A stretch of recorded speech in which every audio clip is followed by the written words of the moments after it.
Гарольд және Сара Найт сонау 1996 жылы танысқан болатын. Арадан 5 жыл өткеннен соң, яғни 2001 жылы екеуі үйленеді. 13 жыл бойы отау құрған олардың махаббаты көпке үлгі боларлықта еді.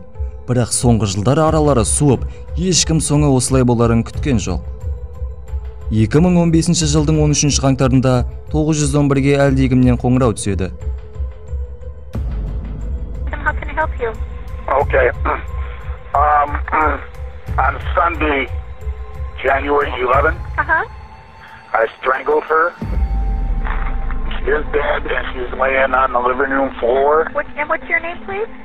That's not important. I'm getting ready to leave the country, but we need to get law enforcement out there to do whatever they do with dead bodies. Қоңырау соққан Гарольд Найт еді, немесе оны Буч деп те атайтын. Қоңырауда ол сабырлы түрде әйелін тұншықтырып өлтіріп, елден кетпекші екенін айтады. Сонымен қатар Гарольд үйдің мекен-жайын да белгілеп жібереді. Алғашқыда полиция бұны жай ғана пранк деп ойлайды. Өйткені қандай ақымақ өзінің қылмысын мойындап, барлық жоспарын ашық айтады. Бәрібірде полицейлер Гарольдтың жіберген мекен-жайына барады.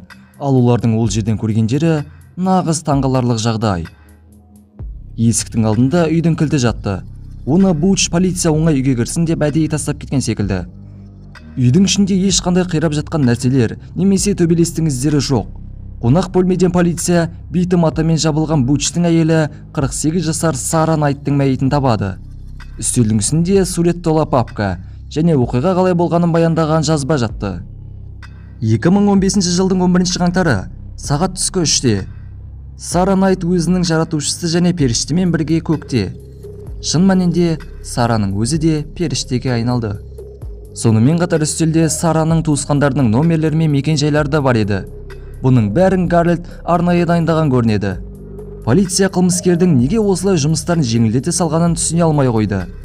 Кейіннен бұл істе жалғыз күдікті, ол 66 жасар Гарольд Найт екенін анықтағаннан соң, оған іздеу күшейе түсті. Жергілікті полицейлер бұл істі ақш-тың Маршал қызмет көрсету орталығына береді. Федералды құқық қорғау органдары осындай қылмыскерлердің артынан 200 жылдан аса жүгіріп жүр екен. Әр жыл сайын агенттер жүздеген қашқынды ұстайды. Біреулер 1 жылда кенде табылады, ал кейбіреулер 10 жылдық өтсе де ұсталмай тығылып жүреді. Бүгінгі видеомыздағы кейіпкердің ісі олар үшін сәл қиынға соқты. Гарольд Найт осылай қашуды алдынан ойластырып қойған секілді. Ол жүк тасушы, ағаш ұстасы және флотта қызмет жасап, тіпті есепші болып та жұмыс істеген. Сонымен қатар жабайы табиғатпен де таныс секілді. Себебі бос уақытында каякингпен де айналысқанды ұнататын. Бучта тағы ұшқыштың лицензиясы да бар еді. Сондықтан оны ұстау оңайға соқпайтыны анық. Гарольд қылмысты жасағаннан соң ертесі, яғни қаңтардың 12-сі күні банкта ақшасын қолма-қол ауыстырып жатқан жерінен камераға түсіп қалады. Солай 10 мың шақты долларды алып, қару сататын дүкенге кіреді де пистолет пен 40 патрон сатып алады.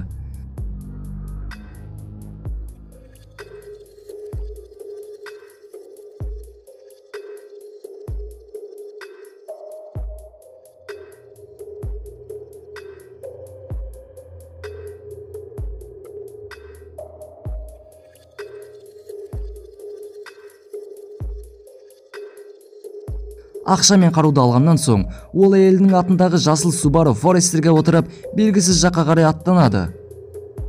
Полиция Буч 911-ге қай жерден қоңырау соққанын анықтайды. Сигнал Энн Аброр мұнарасынан шыққан. Бұл жер Фенфилдегі үйлерінен 200 км, ал Канаданың шекарасынан 45 минуттық жол арасында орналасқан еді. Гарольд өзінің қоңырауында елден кетіп бара жатырмын дегендіктен, барлығы оны Канадаға кетті деп ойлайды. Полиция солай қылмыскерді шекарадан ұстап алып, оған ары қарай өтуіне жол бермейміз деген шешім қабылдайды. Бірақ Буч ол жақта жоқ болып шығады. Бірнеше күннен соң осы іс бойынша тағы бір ақпараттар пайда болады. Біреулер Гарольд Найтты Мэн штатындағы Рейнджли атты кішігірім қаладан көріпті. Бұл жер оның үйінен 1000 шақырым жерде орналасқан. Буч қаңтардың 15-нен 19-на дейін қонақ үйде түнеген екен. Кіру үшін жалған есім қолданып, қолма-қол төлем жасаған. Қонақ үйдің иесі оны сабырлы адам ретінде сипаттайды. Гарольд одан жақын маңдағы Седлбек тауына дейін қанша шақырым деген секілді мәліметтерді сұрап алған. Қонақ үй иесі мұнда не істеп жүрсіз деп сұрағанда, Буч қарда жүретін көлікке міну үшін келдім дейді.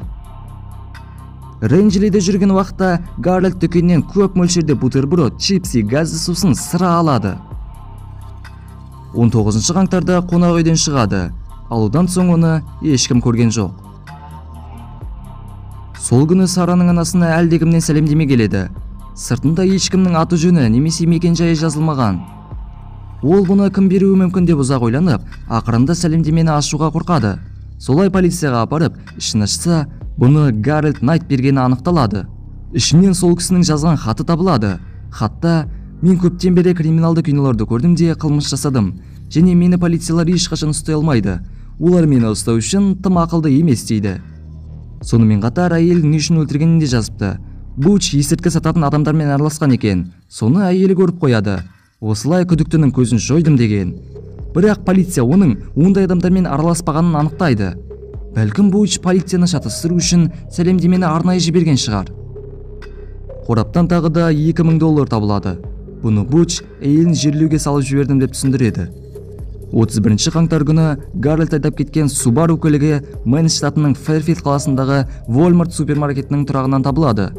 Полицейлер көлікте номер болмағанын және мұнда тұрғанына ұзақ уақыт болған секілді үстін қар басып қалғанын айтады. Камералардан детективтер көліктің 16 қаңтардан бері тұрғанын анықтайды. Солай супермаркеттің ішіндегі камераларды қарап, олар шок болады.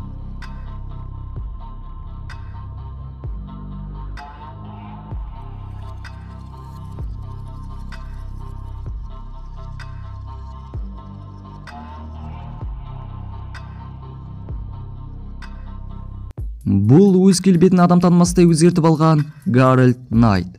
Оның шашы мен мұрты қара түске боялған, үстіне қалың қысты комбинезон мен басына бас киім киіп алыпты. Детективтер ол осы супермаркеттен шашқа арналған бояу сатып алғанын айтады. Буч көлікті супермаркетке дейін айдап алып келіп, ішінде қажетті нәрсесін алғанда номерін білдірмей шешіп кетіп қалған. Кейін басқа біреудің көлігіне отырып, қонақ үйге келеді. Қонақ үйде ол шашын бояп алады. Бұнымен оқиға әлі де біткен жоқ. 2015 жылдың мамырында әлдекім Сара Найттың Facebook аккаунтіне кіріп, әйелдің туысқандарының фотосына лайк басады. Детективтер бұны Буч жасады деп ойлайды. Өйткені аккаунттың паролі тек сода ғана болған. Туысқандары Бучтың барлығын бақылап отыратынына сенімді. Детективтер аккаунттың кірген жерінің IP мекен-жайын анықтауға тырысады, бірақ бұдан түк те шыққан жоқ. Ол қайда кетуі мүмкін? Соңғы рет Мэн штатынан ізі көрінді. Айтпақшы, Буч бұл штатты жақсы білетін болуы керек, себебі ол жұбаймен мұнда 6 жылдай өмір сүрген екен. Екеуі Чорнерде тұрған. Ол жер Бучтың соңғы рет көрінген Рейнджелинан 100 шақырым жердегі кішігірім қалашық. Құқық қорғау органдары Гарольдты Канадаға кетіп қалды деп ойлайды. Оның атасы канадалық болған екен. Бірақ көлікпен шетелден асу қиын секілді көрінеді. Себебі шекарадағы күзетшілер оның іздеуде жүрген адам екенінен хабардар болуы мүмкін. Егер де Буч шекараны басқа да транспорттермен кесіп өтсе ше, мысалы қарда жүретін көлік, ол аумақтарда бұндай транспорттар өте танымал. Буч соңғы рет байқалған жердің тұрғындарынан жолды сұрап алған екен. Бәлкім орманның ішінде бір үй тауып алып, немесе алдынан жоспарласа үй салып, сонда қоныстанған шығар. Алдағы біраз жылда Бучты көрдік деген хабарламалар жиі келді, бірақ ешқайсысы да нақты емес. Детективтер оны өліп қалды деп ойлайды. Сол кезде Бучтың жасы 66-да және қант диабеті ауруы болып, құлағын нашар еститін еді. Сонымен қатар, ол алып келген ақша күндердің күнінде таусылады. Осылайша видеомыз аяқталды. Гарольд Найт әлі күнге дейін табылған жоқ. Егер де тірі болса, қазір жасы 73-те болар еді. Сіз қалай ойлайсыз? Ол қайда жоғалып кетуі мүмкін? Пікірлеріңізді комментке жазып кетіңіздер. Лайк басып арнаға тіркеліп кетуді де ұмытпайық. Ендеше, сіздермен бірге болған және әрдайым бірге болатын QR ұжымы келесі видеоларда кездескенше.